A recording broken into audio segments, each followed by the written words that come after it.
প্রিয় দর্শক, আজকে কথা বলবো অতিরিক্ত যৌন চাহিদা নিয়ে।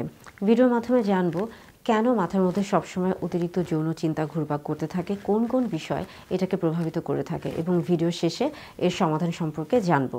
হ্যালো ভিউয়ার্স, আসসালামু আলাইকুম। আমি ডক্টর নুসরাত জাহান দৃষ্টি, কাজ করছি sexual health educator, clinical social worker এবং ক্লিনিক্যাল কাউন্সিলর হিসেবে আমার verified YouTube channel sex edu with doctor দৃষ্টির সাথে। যৌন চিন্তা খুবই স্বাভাবিক একটি বিষয়। কখন এটা অস্বাভাবিক হয়ে থাকে বা কেন অতিরিক্ত যৌন চিন্তা তৈরি হয়ে থাকে? যৌন চিন্তা মূলত আমাদের মস্তিষ্কের লিম্বিক সিস্টেমের কারণে হয়ে থাকে। একটা নির্দিষ্ট বয়সে, বিশেষ করে দেখা যায় 18 থেকে 25 বছর বয়সে এটা তৈরি হওয়া খুবই স্বাভাবিক এবং বিষয়, এবং এটা সর্বোচ্চ থাকতে পারে। মস্তিষ্কে বা হরমোনের ক্ষেত্রে আমরা বলে থাকি যে পুরুষদের ক্ষেত্রে টেস্টোস্টেরন হরমোন এবং নারীদের ক্ষেত্রে ইস্ট্রোজেন হরমোনের কারণে এমনটা হয়ে থাকে। যৌন চাহিদা কখন তৈরি হয়ে থাকে বা কেন তৈরি হয়ে থাকে? যৌন উত্তেজনাময় বস্তু বা প্রভাবক দেখলে সেই ক্ষেত্রে ডোপামিন হরমোন বেড়ে যায়, এবং যাদের লিঙ্গ উত্থানজনিত সমস্যা রয়েছে কিংবা যৌন সমস্যা রয়েছে তাদের জন্য ভালো একটি সাপ্লিমেন্ট। অথেন্টিক মাকা রুট, অশ্বগন্ধা এবং জিনসেং ক্যাপসুল পেতে যোগাযোগ করুন ভার্চুয়াল ক্লিনিকের ফেসবুক পেজে। সেই ক্ষেত্রে যৌন উত্তেজনা তৈরি হয়ে থাকে। কখন এটা সমস্যা তৈরি করে থাকে বা কখন অতিরিক্ত হয়ে থাকে, বা অতিরিক্ত হলে কি হয়ে থাকে? যখন এটা অনেক বেশি হয়ে থাকে, যখন এটা নিয়ন্ত্রণের বাহিরে চলে যায়, তখন সেটাকে আমরা বলে থাকি হাইপার সেক্সুয়াল ডিজায়ার ডিসঅর্ডার। অর্থাৎ সেই ক্ষেত্রে এটা সমস্যা তৈরি করে থাকে। এমনটা হলে কি করতে হবে বা এর সমাধান কী হয়ে থাকে? এই ক্ষেত্রে মূলত বলা হয়ে থাকে ডোপামিন ডিটক্স। অর্থাৎ যেই উত্তেজনাময় বস্তুগুলো দেখলে আপনার শরীরে উত্তেজনা তৈরি হচ্ছে, যৌন ইচ্ছা, আগ্রহ, চিন্তা বেড়ে যাচ্ছে, সেই বিষয়গুলোকে এড়িয়ে চলার চেষ্টা করতে হবে।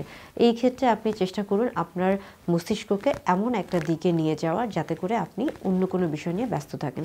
সেটা হতে পারে হাঁটা, হতে পারে হচ্ছে মানে যে বিষয়গুলো আসলে, যে কাজগুলো করলে আপনার ভালো লাগে, সেটা হতে পারে ড্রয়িং বা আর্ট করা বা গান করা বা এমন কিছু কাজ, বই পড়া ইত্যাদি। পাশাপাশি বলা হচ্ছে যে আরও কিছু কাজ, যেমন জীবনধারার মান উন্নয়ন, অর্থাৎ সঠিক সময়ে বা পর্যাপ্ত পরিমাণে ঘুমানো, শারীরিক একটা ব্যায়াম বা নিয়মিত অন্তত 30 মিনিট হাঁটা, এবং পাশাপাশি কিছু কিছু খাদ্য আছে বা স্বাস্থ্যকর পুষ্টিকর খাদ্যাভ্যাস মেনে চলা, যেমন ওমেগা 3 ফ্যাটি অ্যাসিড, ডিম বা কিছু ফল রয়েছে যেগুলো খুব সহজেই মস্তিষ্কের অতিরিক্ত যৌন চিন্তাকে খুব সহজে কমিয়ে আনে। এই সম্পর্কে বেশ কিছু ভুল ধারণা রয়েছে, যেমন অনেকে মনে করে থাকেন অতিরিক্ত যৌন চিন্তা করলে হয়তো বা যৌন শক্তি বৃদ্ধি পাবে। এটা সম্পূর্ণ ভুল ধারণা। যৌন চিন্তা বা চাহিদা বা আকর্ষণ সব কিছুই স্বাভাবিক। এটা তখনই অস্বাভাবিক হবে যখন এটা আপনার দৈনন্দিন কার্যকলাপে সমস্যা তৈরি করে থাকবে। সেই ক্ষেত্রে দেখা যায় যে যখন যৌন চিন্তা বা চাহিদা অতিরিক্ত মনে হবে বা এটা আপনার নির্দিষ্ট কার্যকলাপে কোনো সমস্যা তৈরি করে থাকবে, সেই ক্ষেত্রে এই সম্পর্কে অবশ্যই জানতে হবে, এই নিয়মগুলো শিখতে হবে, অনুশীলন করতে হবে।